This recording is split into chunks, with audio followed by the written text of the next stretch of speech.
Merci Sophie, on se retrouve ici au champ sur Open Field avec Alexandre Benoît. Bonjour.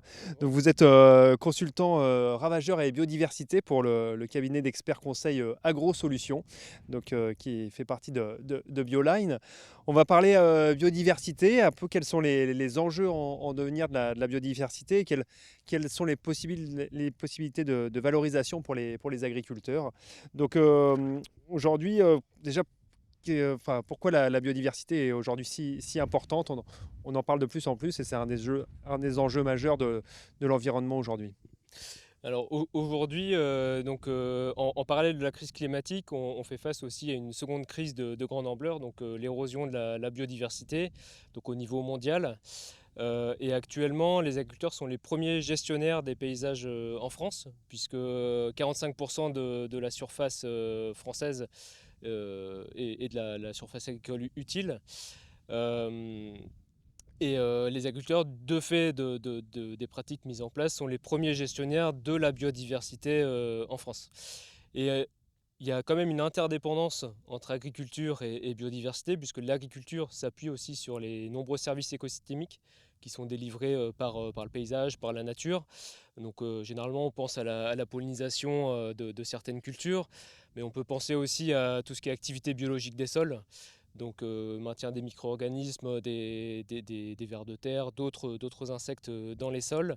Mais également on peut penser à la régulation par exemple des ravageurs par les auxiliaires. Donc ça, c'est un peu la définition qu'on peut en faire de la biodiversité finalement. Qu'est-ce qu'on prend en compte? C'est la multitude des espèces vivantes, c'est ça la biodiversité? Alors la biodiversité, c'est un concept plus large que ça. Donc c'est vrai que généralement on pense à la diversité entre espèces, des espèces agricoles.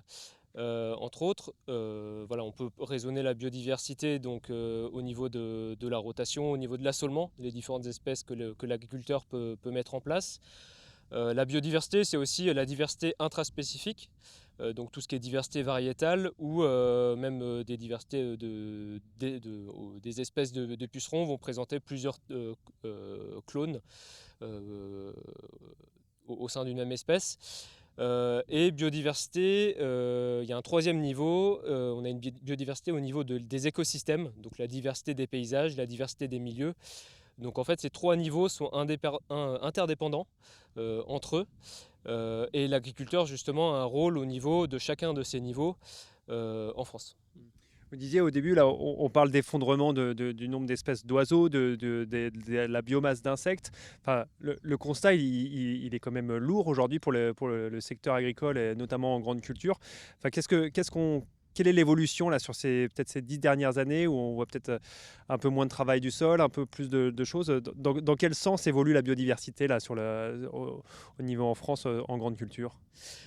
Alors, pour l'instant, on s'appuie voilà, sur les rapports qui ont été publiés justement sur la diminution des populations d'oiseaux, des insectes.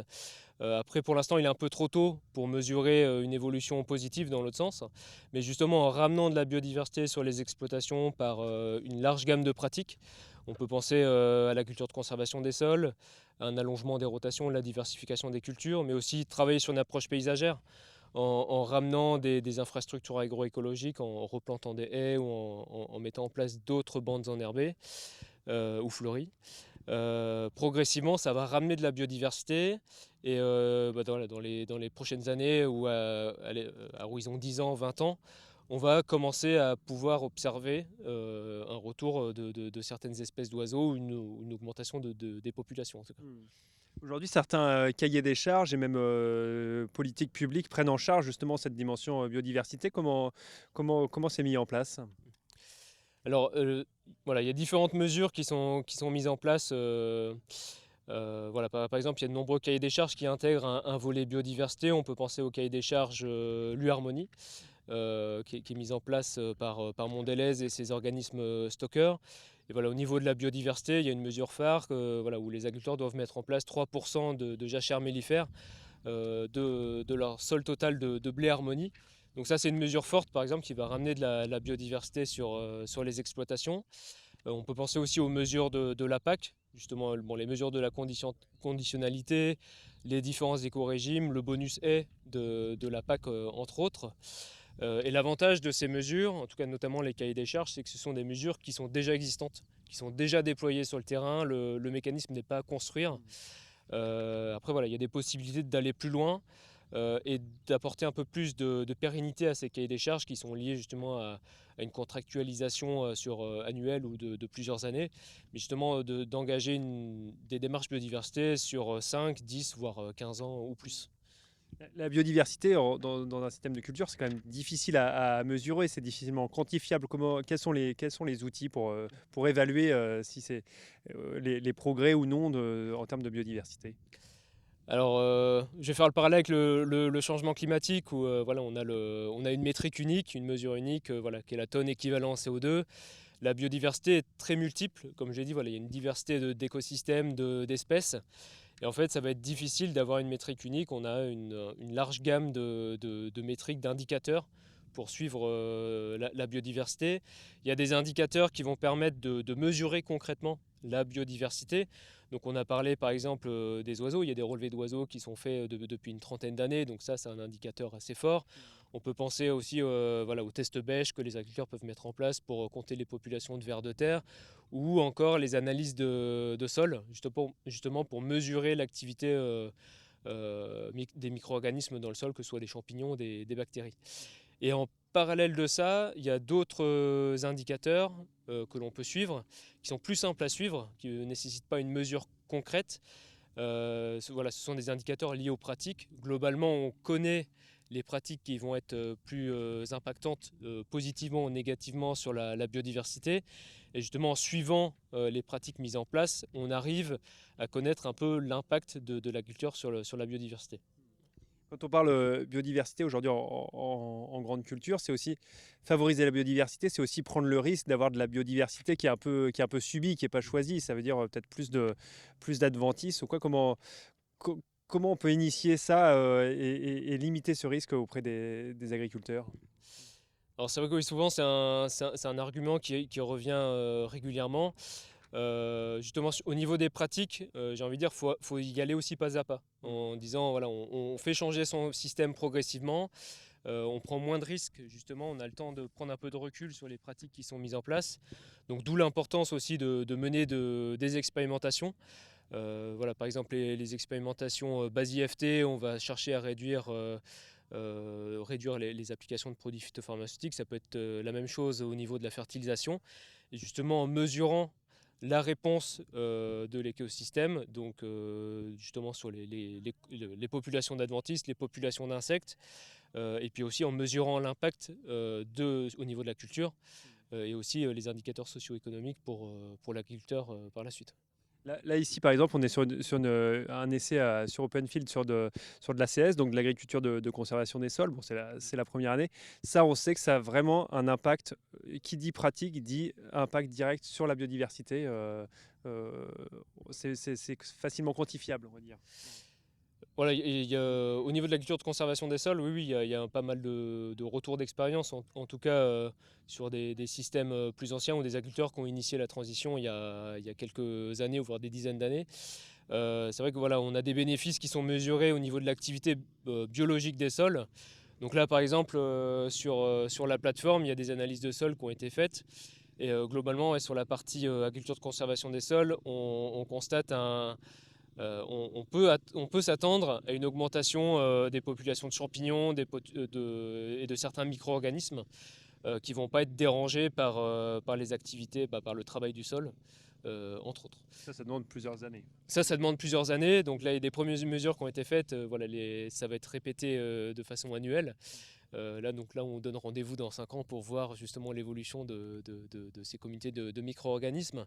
Mais voilà, il ne faut pas oublier non plus les couverts, le rôle des couverts, la couverture permanente des sols, avec notamment l'importance de travailler aussi sur la diversité de ces couverts, apporter plusieurs espèces qui vont fournir des habitats aussi ça peut être aussi pour les auxiliaires. Voilà, on entend l'alouette qui chante au-dessus de notre tête. Et derrière nous, par exemple, ce petit perchoir à rapaces, qu'est-ce que ça peut apporter justement? Voilà, donc ça, c'est des pratiques qui peuvent être mises en place et d'autant plus importantes en agriculture de conservation des sols pour faire face aux problématiques campagnoles. Voilà, donc justement, on est sur une mesure concrète pour ramener de la biodiversité, favoriser les populations de rapaces qui vont aller pouvoir jouer le rôle de régulateur de ces campagnols en parallèle à d'autres mesures que l'agriculteur peut mettre en place, un passage d'air cétri, passage d'air sapaille, etc. En termes pour les agriculteurs, qu'est-ce qui pourrait les motiver? Qu'est-ce qui pourrait faire que la biodiversité soit davantage prise en compte par les producteurs? Je pense qu'il y a un gros enjeu en tout cas de valorisation des pratiques actuelles, en disant voilà, il y a il y a certaines pratiques qui sont vertueuses, qui sont déjà mises en place sur les exploitations.